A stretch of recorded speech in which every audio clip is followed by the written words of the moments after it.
Hi friends, இது அவங்க man encyclopedia channel. நான் தான் அவங்க மேன். நம்ம இன்னைக்கு பார்க்க போகிறது அப்துல் மாலிக் அப்படின்ற ஒரு சிறப்பான டீச்சரை பற்றி தான் பார்க்க போகிறோம். இவருக்கு வந்து பார்த்தீங்கன்னா 42 வயசு ஆகுது. இவர் ஒரு மேத்தமேட்டிக்ஸ் டீச்சர். கடந்த 20 வருஷமாக பார்த்தீங்கன்னா கடலுண்டி அப்படின்ற ஒரு ரிவரை கிராஸ் பண்ணி அவர் ஸ்கூலுக்கு போகிறாரு. இது ஒரு கவர்மெண்ட் ஸ்கூல். இந்த ஸ்கூலுக்கு போயிட்டு அவரால் முடிஞ்ச விஷயங்களை அந்த பசங்களுக்கு சொல்லித்தராரு. இவரோட டெடிக்கேஷன் எந்த அளவுக்குன்னு பார்த்தீங்கன்னா, இவர் எப்பவுமே லீவ் போட மாட்டாராம்.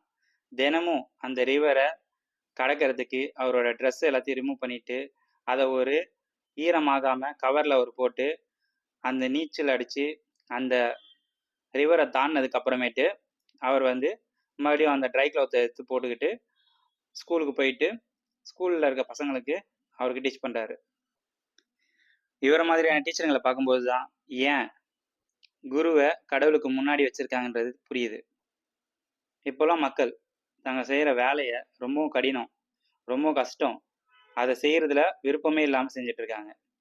பட் தான் செய்யக்கூடிய வேலையை தன்னோட உயிருக்கும் மேலாக கருதி தினமும் நீச்சல் அடிச்சுக்கிட்டு வந்து தன்னால் முடிஞ்ச விஷயங்களை அடுத்தவங்களுக்கு கற்றுத்தரக்கூடிய அந்த டீச்சர் உண்மையிலே ஒரு சிறந்த டீச்சர்.